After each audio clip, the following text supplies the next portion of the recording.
Hello दोस्तों, LDC railway tech and mathematics में आप लोग का स्वागत है। आज हम लोग केस सीरीज 13 का खुर्दा रोड डिवीजन का क्वेश्चन हम लोग देखेंगे, जिसका एग्जाम 22/5/2022 को एग्जाम हुआ था। और यह केस सीरीज 13 जो है इसी संडे को अर्थात 3/9/2023 को यह एग्जाम मतलब कि टेस्ट हम लिए थे। चलिए अब हम आगे बढ़ते हैं देर ना करते हुए क्वेश्चन पर। अगर मेरा वीडियो अच्छा लगे तो लाइक शेयर एवं सब्सक्राइब जरूर कीजिएगा। चलिए देर ना करते हुए हम क्वेश्चन पर चलते हैं। जो भाई टेस्ट दिए हैं वो लोग ध्यान से देखेंगे तथा कॉपी में इसको नोट करते जाएंगे, ठीक है। चलिए देर ना करते हम क्वेश्चन पर चलते हैं। क्वेश्चन में क्या कह रहा है कि एलएचबी कोच में प्राथमिक स्प्रिंग के टूटने के लिए गति प्रतिबंध, ठीक है। अगर एलएचबी कोच का प्राथमिक स्प्रिंग मतलब कि प्राइमरी स्प्रिंग जो होता है चारों कोनों पर, जैसे कि मान लेते हैं यह बोगी है तो चारों कोनों पर जो है प्राइमरी स्प्रिंग होते हैं यानी प्राथमिक स्प्रिंग, और बीच में सेकेंडरी स्प्रिंग होते हैं, ठीक है। तो इसमें भी आउटर और इनर होता है, ठीक है। इसमें भी आउटर और इनर होता है, ठीक है ना, दोनों में आउटर और इनर स्प्रिंग, ठीक है। तो इसमें क्या कर रहा है कि एलएचबी कोच में प्राथमिक स्प्रिंग के बाहरी स्प्रिंग, ठीक है ना। यहाँ पर कह रहा है प्राथमिक तो स्प्रिंग है प्राथमिक, लेकिन इसके अंदर में भी एक मतलब स्प्रिंग है, तो इसकी बाहरी स्प्रिंग की ये बात कर रहा है कि बाहरी स्प्रिंग अगर टूट जाए तो उसके लिए मतलब कि कितना गति पर हम लोग गाड़ी को चलाएंगे, ठीक है। तो ये हो जाता है 80 किलोमीटर प्रति घंटा से आप चला सकते हैं। 80 किलोमीटर प्रति घंटा मतलब कि अगर बाहरी स्प्रिंग अगर टूट जाए तो, ठीक है। देखिए आप लोग इसको कॉपी में नोट कर लेंगे, बहुत इंपॉर्टेंट क्वेश्चन है। जल्दी फिर आपको यह क्वेश्चन नहीं मिलेगा। ये तो खैर मिल गया, लेकिन इसके बाद वाला जो मैं बताने वाला हूं, जैसे कि यहाँ पर सेकेंडरी में आ जाइए। सेकेंडरी में आउटर स्प्रिंग टूट जाने पर, अगर सेकेंडरी स्प्रिंग है उसका अगर आउटर अगर स्प्रिंग टूट गया आउटर वाला, तो उसमें जो है अगर ये आउटर वाला अगर टूट गया तो इसको 90 किलोमीटर प्रति घंटा से चलाया जा सकता है। कब? जब आउटर वाला सेकेंडरी स्प्रिंग का अगर टूट जाए तो, ठीक है। और एयर स्प्रिंग, अगर यहाँ पर अगर एयर स्प्रिंग लगा हुआ है, एयर स्प्रिंग की मैं बात कर रहा हूं, तो अगर एयर स्प्रिंग अगर लगा हुआ है तो वो अगर एयर स्प्रिंग अगर फट जाता है तो उसके लिए है कि 60 किलोमीटर प्रति घंटा से आप चला सकते हैं, ठीक है। लेकिन यहाँ पर अगर कॉइल स्प्रिंग का अगर प्रयोग किया, अगर आउटर स्प्रिंग टूट जाए तो 90 किलोमीटर पर घंटा के हिसाब से आप चला सकते हैं। ये तो हो गया आपका एलएचबी का। ये किसका हम बताए थे? एलएचबी का, ठीक है। अब चलाइए आईसीएफ का, ठीक है ना। तो आईसीएफ में जो है प्राइमरी स्प्रिंग अगर टूट जाए, प्राइमरी स्प्रिंग का मतलब यहाँ भी चारों कोनों पर जो है स्प्रिंग होता है, तो मतलब कि चारों कोनों पर जो प्राइमरी स्प्रिंग होता है, प्राथमिक स्प्रिंग जिसको कहते हैं, या एक्सल बॉक्स के पास जो होता है एक्सल बॉक्स स्प्रिंग भी कह सकते हैं, तो वो अगर टूट गया तो आपको यहाँ पर हम लिख देते हैं प्राइमरी स्प्रिंग। अगर प्राइमरी स्प्रिंग अगर टूट जाता है तो आप 100 किलोमीटर प्रति घंटा किलोमीटर प्रति घंटा के हिसाब से आप चला सकते हैं। जरूर कॉपी में नोट कर लीजिएगा, बहुत इंपॉर्टेंट क्वेश्चन मैं बता रहा हूं, ठीक है। अगर बोलिस्टर स्प्रिंग का मतलब कि सेकेंडरी अगर टूट जाए, यहाँ पर हम लिख देता है बोलिस्टर स्प्रिंग, ठीक है।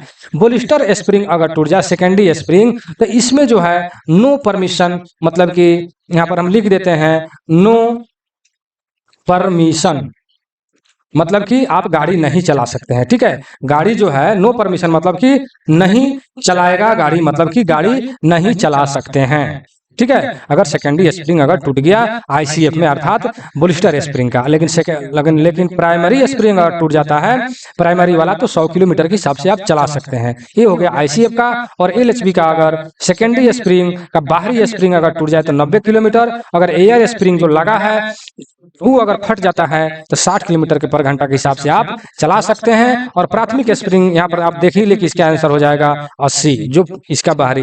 देखिए जो ज्यादा क्वेश्चन रिपीट होता है पूछता है उसी को मैंने बताया है, बाकी वीडियो लंबी हो जाएगी, ठीक है।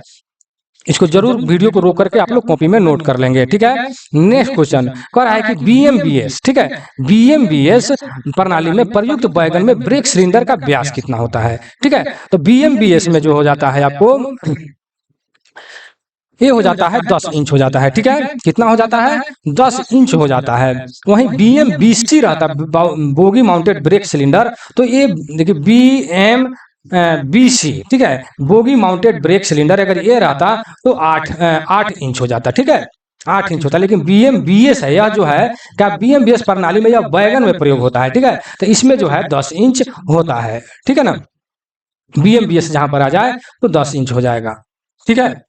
और BMBC अगर है तो आपको 8 इंच हो जाएगा। नेक्स्ट क्वेश्चन, निम्न के बीच बैगनों के स्वचालित दबाव निगरानी APM लगाई। मतलब कि APM जो है स्वचालित दबाव निगरानी करने वाला जो APM जो है वो कहाँ लगाई गई है, तो ये जो है bogie side frame and body under frame. देख लीजिए कि बोगी साइड फ्रेम और बॉडी अंडर फ्रेम के बीच में यहाँ पर लगाया गया है, ठीक है। चलिए नेक्स्ट क्वेश्चन पर हम चलते हैं। Question number 4। क्वेश्चन नंबर 4 में क्या कह रहा है कि BLC बैगन की रेक ले जाने की क्षमता डैश बैगन है। मतलब कि कितने बैगन को यह लेकर जा सकता है, ठीक है। यह 4 नंबर क्वेश्चन में आप देख रहे हैं, ठीक है। तो आपको ये मैं बता दूं कि BLC बैगन में BLC यानी बोगी लो कंटेनर इसका फुल फॉर्म होता है। BLC bogie low container. तो बोगीलो कंटेनर में जो है जैसे कि आपको मैं बता दूं कि देखिए 1 2 3 4 1 2 3 4 5 मतलब कि एक रेक में एक यूनिट में, या यूनिट है, ठीक है ना, यूनिट। तो एक यूनिट में जो है 5 कार होते हैं, ठीक है ना। BLC के एक यूनिट में 5 कार होते हैं, जिसमें फर्स्ट वाले दोनों साइड को हम लोग A कार कहते हैं, और बीच में जो यह 3 गो जो कार बच रहा है 3 गो, इसको हम लोग B कार कहते हैं, ठीक है। तो इसमें क्वेश्चन आता है कि BLC के एक यूनिट में कितने कार होते हैं, तो एक यूनिट में जो है 5 कार होते हैं।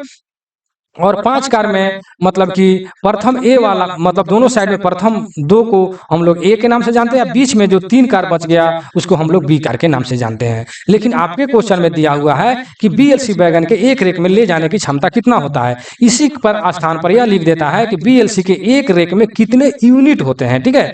तो एक रेक में जो है, एक रेक में आपको 9 यूनिट होते हैं, ठीक है ना, 9 यूनिट होते हैं। तो 9 यूनिट में आपको जब 5 से 9 में जब गुना कीजिएगा तो कितना हो जाएगा, गुना कीजिएगा तो 9 पचे 45, यानी 45 जो है आपको बैगन इसमें रहता है। जहां तक विश्वास है कि आप समझ गए होंगे, BLC बैगन के रेक ले जाने की क्षमता डैश बैगन है, अर्थात 45 मतलब कि बैगन ले जाने की क्षमता है, ठीक है। जहां तक विश्वास है कि आप समझ गए होंगे। अगर आप लोग को अगर वीडियो अच्छा लगे तो लाइक और शेयर जरूर कर दीजिएगा।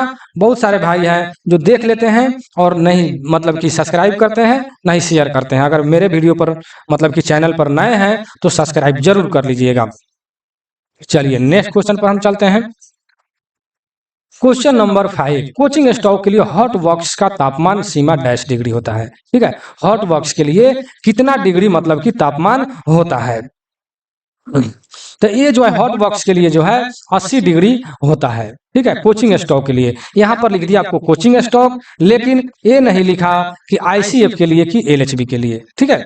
तो कहने का तात्पर्य है, आपको मैं ये बता दूं कि जैसे मान लेते हैं कि यह एक्सल है और यहाँ पर जैसे कि बेयरिंग लगा हुआ है, ठीक है। तो ये जो है एक ही एक्सल पर, मतलब कि एक ही एक्सल पर दोनों बेयरिंग में तापमान में अंतर, ठीक है। ये दोनों बियरिंग में तापमान में अंतर अगर LHB है तो यह जो है 15 डिग्री सेंटीग्रेड, अगर मतलब कि तापमान में अंतर, चाहे वो मतलब जितना हो 50 60 80 जो भी है, लेकिन दोनों बियरिंग के तापमान में अंतर 15 डिग्री से अधिक नहीं होना चाहिए, 15 डिग्री तक चलेगा। और वहीं अगर ICF रहे तो यह जो है 20 डिग्री सेंटीग्रेड हो जाता है। दोनों बियरिंग में तापमान में अंतर, मैं बार बार कर रहा हूँ, ठीक है, दोनों बियरिंग में तापमान में अंतर। लेकिन यहाँ पर क्वेश्चन है कोचिंग स्टॉक के लिए हॉट बॉक्स का तापमान, मतलब कि अगर यह इस तरह का क्वेश्चन आ जाए कि अंतर ये ना कहे कि एक ही एक्सल पर दोनों बियरिंग में अंतर न पूछ करके इस तरह पूछे कि कोचिंग स्टॉक में के लिए हॉट बॉक्स में तापमान में अंतर, तापमान सीमा कितना है, तो यह जो है मतलब कि 80 डिग्री से अधिक नहीं होना चाहिए, ठीक है, 80 डिग्री से अधिक नहीं होना चाहिए। लेकिन एक ही एक्सल पर दोनों बियरिंग के तापमान में अंतर अगर पूछता है तो LHB के 15 और ICF के लिए 20 डिग्री सेंटीग्रेड होता है, ठीक है। और इस तरह अगर पूछ दे कि बियरिंग कितना डिग्री मतलब गर्म से अधिक नहीं होना चाहिए तो 80 डिग्री। और इस पर एक और क्वेश्चन आ जाता है कि यह जो बियरिंग जो है किस हीटिंग के द्वारा इसको गर्म किया जाता है ICF में, मतलब कि ICF का जो बियरिंग जो हम लोग चढ़ाते हैं मतलब कि एक्सल बॉक्स पर, एक्सल में, एक्सल के मतलब जनरल पर, तो किस मतलब कि हीटर के द्वारा हीट मतलब गर्म करते हैं, तो वह जो होता है इंडक्शन हीटिंग के द्वारा हम लोग उसको गर्म करते हैं, इंडक्शन हीटर के द्वारा, ठीक है। ये भी क्वेश्चन आता है, बहुत इंपॉर्टेंट क्वेश्चन है। चलिए नेक्स्ट क्वेश्चन पर चलते हैं। कौन हो गया 5 नंबर। अब 6 नंबर में क्या है कि जिस गति से वैगन को तौल के लिए इन मोशन वेट ब्रिज के ऊपर गुजरना पड़ता है वह प्रति घंटे है डैश किलोमीटर। कहने का मतलब यह है कि वेट ब्रिज जिस पर मतलब कि वैगन को तौला जाता है उस वेट ब्रिज पर अगर गाड़ी जो मतलब कि मोशन करता है मतलब कि चलता है तो कितने स्पीड में मतलब कि वो चलेगा जब उसका मतलब कि गाड़ी को जब तौला जाएगा मतलब कि वेट किया जाएगा, ठीक है, तो वो हो जाएगा आपको 15 किलोमीटर उसका स्पीड होना चाहिए। 15 किलोमीटर प्रति घंटा के हिसाब से वेट ब्रिज से गुजरना चाहिए, ठीक है। नेक्स्ट क्वेश्चन, क्वेश्चन नंबर 7 कह रहा है कि OMRS, OMRS मतलब कि रोलिंग स्टॉक की ऑनलाइन निगरानी उपाय, ठीक है। ऑनलाइन निगरानी उपाय जो है मतलब कौन सा है, तो आप देख लीजिए यहाँ पर लिखा है कि व्हील लोड बियरिंग बियरिंग एक एक्टिविटी। कहने का मतलब यह है कि बेयरिंग और मतलब व्हील को जो है निगरानी मतलब कि जरूरी है। चलिए नेक्स्ट क्वेश्चन, BLC वैगन में रेल स्तर से स्लैंकलेस ड्राइवर की ऊंचाई मतलब कितना होता है, तो BLC वैगन में स्लैंकलेस ड्राइवर की ऊंचाई आपको 845 होता है, ठीक है। हम नेक्स्ट क्वेश्चन पर चलेंगे, क्वेश्चन नंबर 9। क्वेश्चन नंबर 9 में क्या कर रहा है, रात के समय स्टार्ट हूटर बजने के डैश मिनट के भीतर शुरू होना चाहिए, ठीक है। यहाँ पर रात के समय कह रहा है, ठीक है, तो रात के समय जो है आपको 30 मिनट आपको होता है। 30 मिनट के मतलब रात के समय स्टार्ट हूटर बजने के डैश मिनट के भीतर शुरू हो जाएगा, मतलब रात के समय 30 मिनट होता है, याद रखिएगा। नेक्स्ट क्वेश्चन पर चलते हैं, क्वेश्चन नंबर 10। क्वेश्चन नंबर 10 में क्या कह रहा है कि बॉक्सिंग वैगन में प्रयुक्त बोगी का प्रकार है। बॉक्सिंग वैगन में बोगी का कौन सा प्रकार है, तो 10 नंबर में LWLH यह बोगी का प्रकार है। बॉक्सिंग एस वैगन में प्रयुक्त बोगी का प्रकार LWLH होगा। नेक्स्ट क्वेश्चन, कोचिंग स्टॉक में मैग्ना फ्लक्स परीक्षण किसके लिए किया जाता है।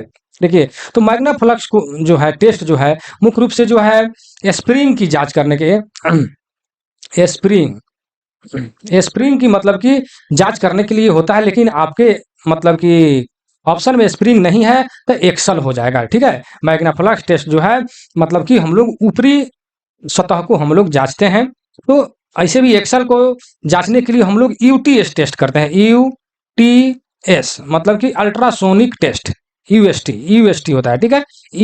UST मतलब कि अल्ट्रासोनिक टेस्ट, UST टेस्ट करते हैं एक्सल के आंतरिक दरार की पता करने के लिए। और मैग्ना फ्लक्स टेस्ट जो है ऊपरी सतह को मतलब कि जांचने के हम लोग करते हैं, या अधिकांशतम जो है स्प्रिंग में आता है कि स्प्रिंग को जांचने के लिए मैग्ना फ्लक्स टेस्ट हम लोग करते हैं, ठीक है। तो ये जो है जब इसे मैग्ना स्प्रिंग ऑप्शन में नहीं है तो आप एक्सल मार दीजिएगा, ठीक है। नेक्स्ट क्वेश्चन, क्वेश्चन नंबर 12 कह रहा है कि बैगन बोगी में EM पैड का उद्देश्य क्या है। EM पैड, ठीक है, EM का मतलब होता है इलास्टोमेरिक पैड, ठीक है। EM पैड का मतलब उद्देश्य क्या है, तो यह जो है रिजिड व्हील फ्लैंज वियर, ठीक है, रिजिड व्हील फ्लैंज वियर। चलिए नेक्स्ट क्वेश्चन पर चलते हैं, क्वेश्चन नंबर 13। क्वेश्चन नंबर 13 में क्या कह रहा है, पढ़िए कि रिम प्रवाह एक डैश दोष है, मतलब रिम प्रवाह जो है ये किस प्रकार का दोष है, तो यह जो है आपको नॉन रिजेक्टेबल, नॉन रिजेक्टेबल, ठीक है, यह जो है आपको A नंबर में दिया हुआ है, ठीक है, नॉन रिजेक्टेबल या रिम प्रवाह जो है नॉन रिजेक्टेबल या दोष है। नेक्स्ट क्वेश्चन, AC कोच का एक्सल लोड कितना टन होता है, तो सभी लोग जानते हैं एकदम जनरल क्वेश्चन है। एक AC कोच का एक्सल लोड जो है आपको 16 पॉइंट मतलब 25 होता है टन, ठीक है। वहीं अगर नॉन AC रहता तो नॉन AC का आपको 13 टन हो जाता, ठीक है, और AC का जो है 16.25 टन होगा। नेक्स्ट क्वेश्चन, उच्च गति वाले ICF कोच की व्हील फ्लैंज की कंडेमिंग मोटाई कितना होता है। कंडेमिंग मोटाई कह रहा है कि उच्च गति वाले मतलब हाइब्रिड कोच की बात कर रहा है, तो यह जो है 22 मतलब कि mm होता है, ठीक है। क्या कर रहा है, उच्च गति वाले हाइब्रिड जो हाई स्पीड से मतलब कोच जो होता है हाई स्पीड में चलते हैं उसके लिए 22 होता है, और नॉर्मल जो है आपको मतलब कि पैसेंजर कोच के लिए आपको 16 mm होता है, ठीक है। कितना होता है, 16 mm होता है कंडमिंग साइज, ठीक है, लेकिन उच्च गति वाले के लिए 22 mm होता है। चलिए नेक्स्ट क्वेश्चन पर चलते हैं, क्वेश्चन नंबर 16। क्वेश्चन नंबर 16 में क्या कर रहा है कि cartridge type roller bearing cap screw का टार्क वैल्यू कितना होता है। देखिए बहुत इंपॉर्टेंट क्वेश्चन है यह क्वेश्चन, जो है बहुत इंपॉर्टेंट क्वेश्चन है, क्योंकि यह जो है टार्क वैल्यू मैंने इसके जस्ट ही पहले एक वीडियो में मैंने बनाया है जिसमें पूरे मतलब जितने भी नोट बोल्ट जो भी साइज के हैं सारे के सारे टार्क वैल्यू जो है उसमें दिया हुआ है। डायमेंशन वाला जो मेरा वीडियो है उसमें आप लोग जाकर देख सकते हैं, जितने भी ऑल साइज जितने भी नट बोल्ट होते हैं सभी का मैंने टार्क वैल्यू बताया है। ठीक है, वो वीडियो जाकर आप लोग जरूर देख लेंगे, मेरे चैनल पर प्लेलिस्ट में जाकर देख लेंगे नीचे जाकर। ठीक है, चलिए, तो ये कह रहा है कि कार्टिज टाइप रोलर बेरिंग में कैप स्क्रू का टार्क वैल्यू जो है कितना होता है। तो ये जो है 40 केजीएम होता है। ठीक है, कितना होता है 40 केजीएम। ठीक है, या 40 यहाँ पर हम लिख सकते हैं एनएम यानी न्यूटन मीटर। ठीक है, बात बराबर होगा। कार्टिज टाइप रोलर बेरिंग का कैप स्क्रू का टार्क वैल्यू कितना होता है, तो 40 केजीएम। ठीक है, नेक्स्ट क्वेश्चन, क्वेश्चन नंबर 17 कह रहा है कि सी वर्ग की ओडीसी के दौरान स्थानांतरित किया, मतलब सी क्लास का जो ओडीसी है उसको कब मतलब मूव किया जाता है, कब चलाया जाता है, तो डे लाइट मतलब दिन के प्रकाश में। ठीक है, क्या लिखा है सी क्लास की ओडीसी जो है किस वर्ग मतलब एथी में चलाया जाता है, तो 17 के यहाँ पर डे नाइट टाइम, यहाँ पर होगा डे लाइट होना चाहिए, यहाँ पर क्या होना चाहिए डे लाइट होना चाहिए, मतलब दिन के प्रकाश में सी क्लास के ओडीसी जो है चलाया जाता है। ठीक है, तो डे लाइट जो है आपका आपको ए में दिया हुआ है, इसका आंसर ए होगा। ठीक है, तो 17 के जो है हमने यहाँ पर बी चेक कराया है इस मतलब टेस्ट में, इसलिए इसको आप लोग सुधार लीजिएगा जो भाई मेरे टेस्ट दिए हैं। ठीक है, इसका होगा डे लाइट मतलब कि दिन के प्रकाश में। ठीक है, नेक्स्ट क्वेश्चन, नई बैगन नंबरिंग योजना के अनुसार पहले 2 अंक किसके लिए इंगित किया जाता है, मतलब नया बैगन जो होता है नई बैगन नंबरिंग योजना के अनुसार पहले 2 अंक जो है किसके लिए किया जाता है, तो यह जो लिखा है कि ऑनिंग रेलवे, ऑनिंग रेलवे का मतलब यह हो जाता है रेलवे का मालिक, रेलवे का मालिक। ठीक है, तो पहला 2 अंक जो है ऑनिंग रेलवे जो है यानी रेलवे के मालिक को दर्शाता है। ठीक है, नेक्स्ट क्वेश्चन 19 नंबर में क्या कह रहा है कि क्लेविस और क्लेविस पिन किसका हिस्सा है, तो ये जो है ट्रांजिशन कपलर का यह हिस्सा है। ठीक है, चलिए देख लेते हैं ऑप्शन में ट्रांजिशन कपलर यानी सी नंबर इसका सही आंसर हो जाएगा। क्लेविस और आता है क्लेविस और नॉन क्लेविस पिन जो है किसका हिस्सा है, तो ट्रांजिशन कपलर का बहुत इंपॉर्टेंट क्वेश्चन है यार, 19 नंबर आप लोग नोट कर लेंगे। ठीक है, अगर यहाँ तक आप वीडियो में बने हैं तो लाइक और शेयर जरूर कर देंगे, और हो सके तो मतलब अदर जगह भी शेयर जरूर कर देंगे। देखिए 20 नंबर में क्या करा कि व्हील गेज को मापा जाता है। देखिए ये भी बहुत इंपॉर्टेंट क्वेश्चन है, रनिंग क्वेश्चन है, बार बार पूछता है। तो यह जो है अपलोड कंडीशन में मापा जाता है। ठीक है, अपलोड कंडीशन में मतलब कि खाली स्थिति में मापा जाता है। अगर लोडेड कंडीशन में हम मापते हैं तो शायद मतलब चक्का का मतलब कि अनबैलेंस मतलब कि बैलेंस इधर उधर हो सकता है, इसलिए अपलोड कंडीशन में हम लोग व्हील गेज को मापते हैं। ठीक है, नेक्स्ट क्वेश्चन, लोडेड परिस्थिति में बॉक्सिंग वैगन का पिस्टन स्ट्रोक कितना होता है, कब याद रखिएगा लोडेड स्थिति में पूछ रहा है। तो लोडेड स्थिति में जो है आपको 130 प्लस माइनस 10 जो है mm होता है। ठीक है ना, लोडेड कंडीशन में। ठीक है, याद रखिएगा। नेक्स्ट क्वेश्चन, नेक्स्ट में क्या कर रहा है कि ए से बी के कंट्रोल रॉड हेड और बैरल के बीच की दूरी के क्या नाम दिया गया। ठीक है, तो इसको हम लोग ए डायमेंशन के नाम से जानते हैं। ठीक है, ए से बी का फुल फॉर्म हो जाता है स्लैंग एडजस्टर बैरल, ए से बी का फुल फॉर्म पूछ देता है कहीं, तो ए से बी का फुल फॉर्म हो जाता है स्लैंग एडजस्टर बैरल। ठीक है, तो यह जो है ए से बी कह रहा है कि ए से बी के कंट्रोल हेड रॉड और बैरल के बीच की दूरी को हम क्या नाम दिया गया है, तो उसको हम लोग ए डायमेंशन के नाम से जानते हैं। ठीक है, जो आपको सी नंबर में दिया हुआ है। ठीक है, नेक्स्ट क्वेश्चन पर चलते हैं। क्वेश्चन नंबर 23 में कह रहा है, 23 में क्या कह रहा है कि प्रीमियम रेक के लिए ब्रेक पावर सर्टिफिकेट का रंग कैसा होता है। प्रीमियम रेक के लिए देखिए यहाँ पर क्वेश्चन किया है कि प्रीमियम रेक के लिए। ठीक है, तो याद रखिएगा, इसको कॉपी में नोट करके लिखिएगा। तो यह जो है ग्रीन होता है, मतलब कि सही आंसर जो है इसका ए हो जाएगा ग्रीन। प्रीमियम रेक के लिए मतलब ब्रेक पावर सर्टिफिकेट का रंग जो है आपको ग्रीन होता है। नेक्स्ट क्वेश्चन, ए से बी किसके बीच का क्लियरेंस है। ठीक है, तो ए से बी का अभी पढ़े हम लोग कि आपको क्या कह रहा है व्हील एंड ब्रेक ब्लॉक। ठीक है, ए से बी किसके बीच का क्लियरेंस है? तो व्हील एंड ब्रेक ब्लॉक के बीच का मतलब कि क्लियरेंस है, ठीक है, ए से बी। लेकिन हम लोग वहां पर ऊपर पढ़े तो ए डायमेंशन हम लोग पढ़े हैं, ठीक है। तो ए डायमेंशन जो है ए से बी और बैरल के बीच मापा जाता है, लेकिन ए से बी किसके बीच में क्लियरेंस है? तो ए से बी जो है आपका व्हील एंड ब्रेक ब्लॉक के बीच के जो क्लियरेंस है उसी को हम लोग ए से बी कहेंगे। नेक्स्ट क्वेश्चन कह रहा है 25 नंबर क्वेश्चन में कि खाली खाली लोड डिवाइस संकेत, मतलब खाली ओवरलोड, ठीक है, खाली ओवरलोड डिवाइस संकेत प्लेट दिखाता है। मतलब जब गाड़ी खाली रहेगी तब प्लेट कौन सा संकेत दिखाएगा और जब लोड रहेगा तब कौन सा दिखाएगा, ठीक है। तो एलो इम्पीटी, मतलब ए नंबर में देखिए एलो इम्पीटी मतलब खाली स्थिति में एलो दिखाएगा तथा ब्लैक लोडेड मतलब जब काला दिखाएगा लोडेड कंडीशन में, और पीला जो है आपको इम्पीटी कंडीशन में दिखाएगा, अर्थात ए नंबर इसका सही आंसर हो जाएगा। चलिए नेक्स्ट क्वेश्चन पर चलते हैं। Question number 26। क्वेश्चन नंबर 26 में क्या कर रहा है? कैसनो बोई के side frame column friction plate में किस प्रकार के स्टील का उपयोग किया गया है, ठीक है, किस प्रकार का उपयोग, एक मतलब कि कौन सा स्टील का प्रयोग किया गया है? जिसका सही आंसर जो है सी हो जाएगा, सिलिकॉन मैग्नीज स्टील का प्रयोग किया गया है, ठीक है, याद रखिएगा, कॉपी में नोट कर लेंगे, ठीक है। और नेक्स्ट में क्या कर रहा है कि व्हील फ्लैंज पर मानक झुकाव क्या है? देखिए ये भी बहुत इंपॉर्टेंट क्वेश्चन है, ठीक है, ये पूछता है बार बार, बहुत इंपॉर्टेंट क्वेश्चन है कि व्हील फ्लैंज पर मानक झुकाव जो है कितना है? तो 1/20, इसी टाइप से आंसर आता है, याद रखिएगा 1/20 मतलब 1/20 होगा, ठीक है। 27 का आंसर 27 में व्हील फ्लैंज पर मानक झुकाव जो है कितना होता है? 1/20 तुमको याद था, लेकिन देखिए आंसर में जो है आपको 27 का बी दिया है, ठीक है, 27 का यह नहीं होगा, ठीक है, 27 का बी 1/2.5, ठीक है, 1/2.5, 27 का बी सही आंसर होगा, ठीक है, ये नहीं होगा, ठीक है।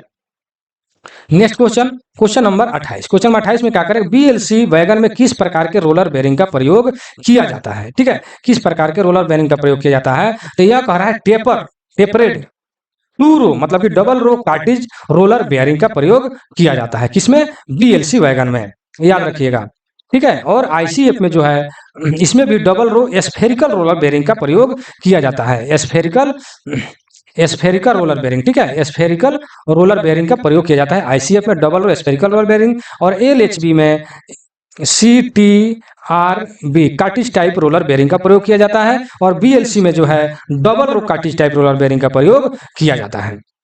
नेक्स्ट क्वेश्चन, क्वेश्चन नंबर 29 में क्या कह रहा है कि BOBRN वैगन में ब्रेक सिलेंडर का दबाव LHD दोषपूर्ण है, लेकिन डीबी और पीटी काम कर रहा है, मतलब इसका कारण क्या हो सकता है, यही कह रहा है। तो उस वक्त जो है BRN वैगन में ब्रेक सिलेंडर का दबाव जो है मतलब कितना होगा जब वो कार्य कर रहा है, ठीक है, तो उस वक्त जो है 3.8 kg/cm² होगा। चलिए नेक्स्ट क्वेश्चन पर चलते हैं। Question number 30। क्वेश्चन नंबर 30 में क्या कह रहा है कि पहिए के घिसे पीटे पहिए के प्रोफाइल के लिए मूल त्रिज्या, ठीक है, घिसे पीटे, ठीक है ना, घिसे पीटे जब रहता है तो उस स्थिति में मतलब कि मतलब ये हो जाएगा आपको 13 mm, ठीक है, कितना हो जाएगा? 13 mm, ठीक है। वही न्यू साइज अगर रहता न्यू तो आपको हो जाता है यह 14 mm जो यहाँ दिया हुआ है, ठीक है, लेकिन यहाँ पर घिसे पीटे कह रहा है तो यहाँ पर जो है मूल त्रिज्या जो है आपको 13 हो जाएगा, ठीक है। वही न्यू साइज नहीं, न्यू साइज जो है आप लोग पढ़ते हैं कि रूट रेडियस जो है 14 mm होता है, ठीक है, तो वही जो है रूट रेडियस 14 हो जाएगा न्यू का, लेकिन यहाँ पर घिसे पीटे जो घिस गया है मतलब तो उसका हो जाएगा 13 mm, ठीक है। Next question, BMBS brake system के साथ 59 बक्सन HL वैगन HL और एक BVZI के रेक में कितने ब्रेक सिलेंडर हो जाएगा, ठीक है। तो जो भाई वैगन रिपेयर शॉप में जो काम करते होंगे जहां पर वो तो बिल्कुल कंफर्म होंगे, ठीक है। तो इसमें जो है ऑप्शन में आपको नहीं दिया है, यहाँ पर जो है आंसर 122 आंसर है, ठीक है, कितना हो जाएगा? 122, ठीक है। नेक्स्ट क्वेश्चन, क्वेश्चन नंबर 32, ठीक है। 32 में क्या करें कि साइड फ्रेम में APM लीवर आर्म तक किस क्लियरेंस पर ब्रेक सिलेंडर में 3.8 वायु दाब होगा, ठीक है। तो ये जो है आपको मतलब बिलो 85 mm, ठीक है, 85 mm अर्थात 85 mm से नीचे, ठीक है ना। कह रहा है कि side frame APM lever arm किस तक मतलब आर्म, लीवर आर्म तक किस क्लियरेंस पर, मतलब किस क्लियरेंस, कितना मतलब क्लियरेंस रहेगा पर मतलब ब्रेक सिलेंडर में दबाव इतना होगा। तो बिलो मतलब कि 85 मतलब 85 से नीचे अगर क्लियरेंस रहता है तो ब्रेक सिलेंडर में दबाव जो है आपका 3.8 होगा। ठीक है। 33 नंबर क्वेश्चन, 33 में क्या कह रहा है कि बीएमबीएस ब्रेक सिस्टम में, हैंड ब्रेक सिस्टम में कितने पहिए जो है जुड़े रहते हैं। बीएमबीएस में जो हैंड ब्रेक होता है उसमें कितने पहिए जो है जुड़ा रहता है। तो ये जो है 33 के आंसर ए हो जाएगा, मतलब कि 4 पहिए जुड़े रहते हैं। ठीक है। और हैंड ब्रेक का, हैंड ब्रेक का हैंड ब्रेक, हैंड ब्रेक का दूसरा नाम पार्किंग ब्रेक भी है। ठीक है। इसलिए हम जो है आगे बढ़ते हैं क्वेश्चन में। Next question, question number 34। Question number 34 में क्या कह रहा है कि नॉन ब्रेव्स मेक डब्ल्यूएसपी सिस्टम में डब्ल्यूएसपी की सक्रियता माना मतलब कि प्रेशर दबाव द्वारा की जाती है, मतलब किसके द्वारा मतलब कि किया जाता है। ठीक है। 34 नंबर क्वेश्चन में यह कह रहा है। तो 34 का सही आंसर जो है ये हो जाएगा, एफपी के द्वारा किया जाता है। ठीक है। नेक्स्ट क्वेश्चन 35 नंबर में, वक्सन HL 22.9 वैगन की एक बोगी में स्प्रिंग व्यवस्था मतलब क्या है। ठीक है। तो इसका जो है आपका याद रखिएगा 14 मतलब कि 14 + 14 + 4। ठीक है। 14 + 14 + 4 हो जाएगा। ठीक है। Next question, question number 36। Question number 36 में क्या आएगा कि LHB coach air spring brake system में लगे ब्रेक एक्सट्यूटर्स की संख्या कितना है। ठीक है। उसमें मतलब एक्सट्यूटर की संख्या कितना है। तो 36 नंबर का सही आंसर ए हो जाएगा, मतलब कि 8 हो जाएगा। ठीक है। कितना हो जाएगा, 8 हो जाएगा। ठीक है। Next question, question number 37। रोजगार के घंटे और आराम की अवधि नियम के अनुसार रनिंग स्टाफ किस कैटेगरी में आते हैं। ठीक है। रोजगार के घंटे मतलब कि HOR के अनुसार, HOER के अनुसार जो रनिंग स्टाफ है उस किस कैटेगरी में आते हैं, तो वो जो है कंटिन्यूअस कैटेगरी में वो आएंगे। ठीक है। किस कैटेगरी में आएंगे, कंटिन्यूअस कैटेगरी में आएंगे। नेक्स्ट क्वेश्चन 38 नंबर में क्या कह रहा है कि बोगी और कोच बॉडी से बीच जुड़े डैम्पर को क्या कहते हैं। देखिए यहाँ पर कहा है बोगी और कोच बॉडी, मतलब कि बॉडी और बोगी को जोड़ने वाले मतलब डैम्पर को हम लोग या डैम्पर के नाम से हम लोग जानते हैं। ठीक है। या डैम्पर के नाम से हम लोग जानते हैं। ठीक है। आप लोगों को पिछले वीडियो में मैंने बताया था कि कुल डैम्पर की संख्या जो है 18, मतलब कि कोच में जो है 18 होता है और बोगी में जो है 9 होता है। ठीक है। क्योंकि यह बोगी में चारों कोनों पर 4 जो है प्राइमरी डैम्पर होता है और बीच में जो है यहाँ सेकेंडरी डैम्पर हो गया, सेकेंडरी वर्टिकल डैम्पर हो गया, एक यहाँ पर लेटर डैम्पर होता है और यहाँ पर एक तो मतलब कि दोनों साइड में यार्ड डैम्पर होता है। तो कुल मिलाकर 9 हो जाता है। इसी को हम लोग यार्ड डैम्पर के नाम से जानते हैं। और यार्ड डैम्पर में एक और क्वेश्चन पूछ देता है कि इसका स्टैंडर्ड लेंथ जो है 1083 mm होता है। लिख लीजिएगा, स्टैंडर्ड लेंथ जो है 1083 mm होता है तथा संकुचन करने मतलब सिकुड़ने के बाद संकुचन के समय 703 mm होता है। ठीक है। और वो कितना आगे तक फैलता है, तो 380 यानी mm वह फैलता है। ठीक है ना, 380 mm फैलता है। और यही दोनों जोड़िएगा 380 और 703 को, यह स्टैंडर्ड लेंथ हो जाएगा, यानी 1083 हो जाता है। ठीक है ना। तो संकुचन के बाद में मतलब कि 703 मतलब सिकुड़ने के बाद में 703 और फैलता है बाहर, कितना बाहर निकलता है तो 380, स्टैंडर्ड लेंथ 1083। या डैम्पर के बारे में ज्यादा जो क्वेश्चन पूछता है मैं उसको बता दिया आप लोगों को। चलिए नेक्स्ट क्वेश्चन, क्वेश्चन नंबर 39।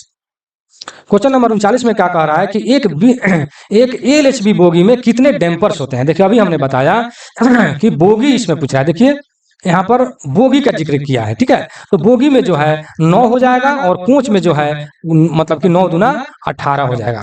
ठीक है। कोच में जो है 18 और बोगी में 9, अभी हमने आपको बताया। ठीक है। Next question, question number 40। Question number 40 में क्या कह रहा है कि निम्नलिखित में से कौन सा पहिया दोष नहीं है। ठीक है। यहाँ पर देखिए ध्यान में रखिएगा, नहीं पूछ रहा है कि कौन सा पहिया दोष नहीं है। ठीक है। तो यह जो है सही आंसर जो है यानी सी हो जाएगा, स्प्रेड गेज। ठीक है। स्प्रेड गेज का मतलब हो जाता है प्रसार मापने वाला यंत्र। ठीक है। यह जो है पहिया दोष नहीं है।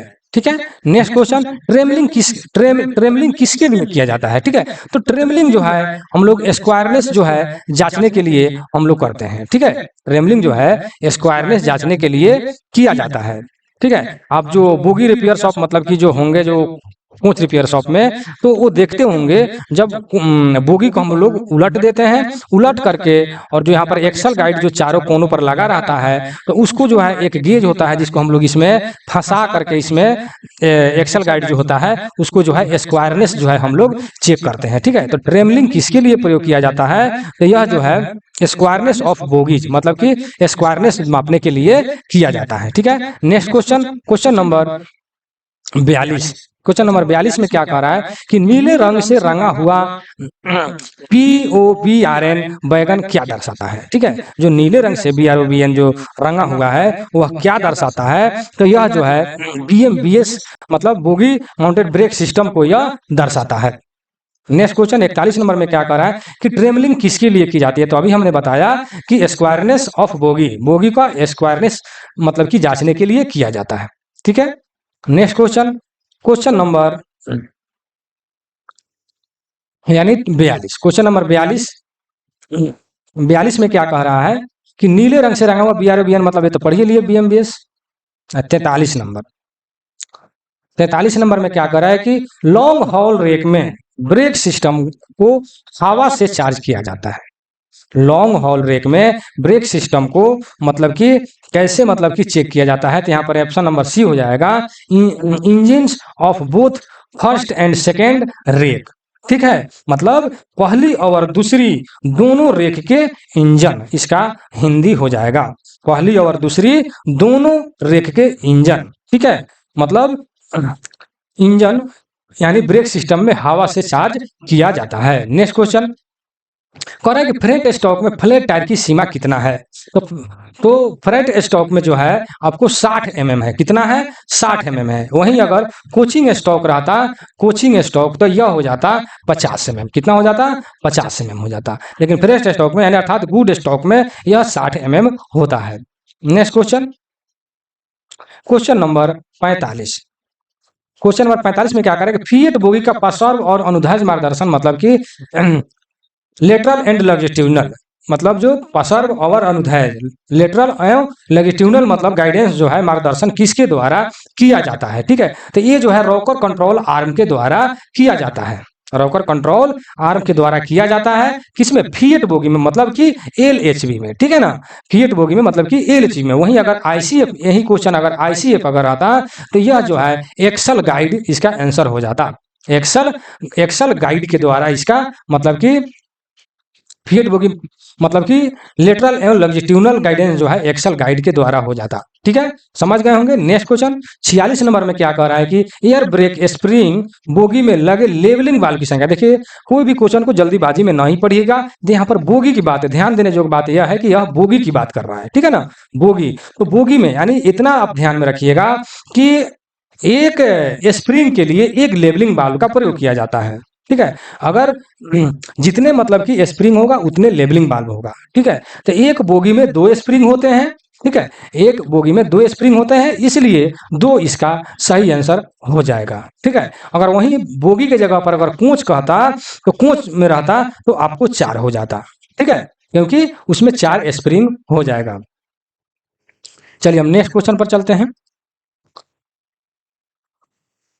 क्वेश्चन नंबर 47, सहायक एंटी क्रिप का कार्य किसके द्वारा किया जाता है? किसका? सहायक एंटी क्रिप किसके द्वारा किया जाता है? तो लॉक लिफ्टर नोज के द्वारा किया जाता है। इसका सही आंसर डी हो जाएगा। ठीक है, चलिए नेक्स्ट क्वेश्चन पर चलते हैं। अगर यहां तक वीडियो में बने हैं तो लाइक और शेयर जरूर कर देंगे और कमेंट सेक्शन में देंगे कि आप लोग को वीडियो कैसा लगा। ठीक है, चलिए हम नेक्स्ट क्वेश्चन पर चलते हैं। Question number 48।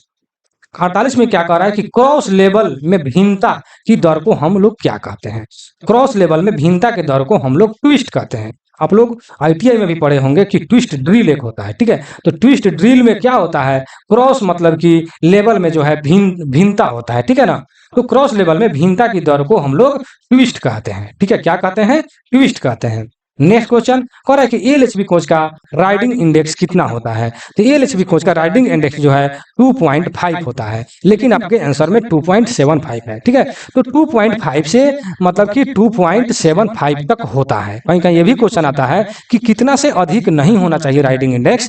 एएलएचबी कोच में कितना से अधिक राइडिंग इंडेक्स नहीं होना चाहिए, तो 2.75 से अधिक नहीं होना चाहिए। ऐसे में जनरली 2.5 होता है। चलिए नेक्स्ट क्वेश्चन, व्हील में डीप फ्लैंज की अनुमेय सीमा कितना mm है। ठीक है, डीप फ्लैंज की यहाँ पर बात कर रहा है। ठीक है, तो डीप फ्लैंज में जो है 35 mm होता है। डीप फ्लैंज में 35 mm अनुमेय, इससे मतलब अधिक नहीं होना चाहिए। ठीक है, जहां तक विश्वास है कि आप समझ गए होंगे। हम नेक्स्ट क्वेश्चन पर चलते हैं। Question number 51। देखिए, हम तो 50 क्वेश्चन का ही वीडियो बनाते हैं, लेकिन चलिए 2 क्वेश्चन और देख लेते हैं।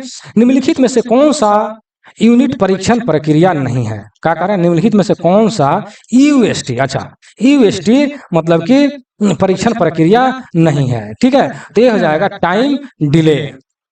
ठीक है, यह जो है यूएसटी परीक्षण नहीं है। बाकी सब ये तीनों जो है मतलब यूएसटी परीक्षण प्रक्रिया है। ये बहुत इंपॉर्टेंट क्वेश्चन, नहीं वाला क्वेश्चन बहुत ज्यादा पूछता है, इसलिए ध्यान में रखिएगा।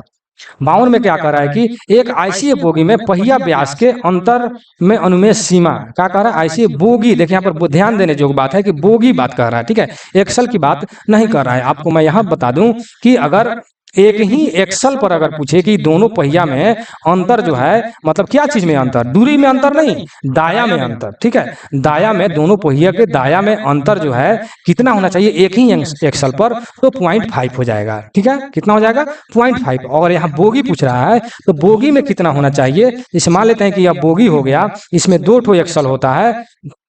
तो यहाँ पर देखिए, तो ये चक्का के दाया में और इस चक्का के दाया में। ठीक है, अर्थात इस चक्का के दाया और इस चक्का के दाया में ये दोनों में अंतर जो है कितना मतलब होना चाहिए, तो ये हो जाता है 5 mm। ठीक है, तो यहाँ बोगी के आंसर बात किया है, इसलिए बोगी में 5 mm हो जाएगा। अगर एक्सल पर बात करता तो ये हो जाता मतलब कि 0.5 mm। ठीक है, बाकी इसका आंसर ए हो जाएगा। ठीक है, और कोच में अगर बात करता, कोच में तो 2 मान लेते कि यहाँ बोगी हो गया तो फिर यहाँ एक बोगी हो गया, यहाँ मतलब कि फिर चक्का आपको हो जाएगा। ठीक है ना, तो अगर कोच में अगर बात करता तो अधिकतम जो है 13 mm होता है।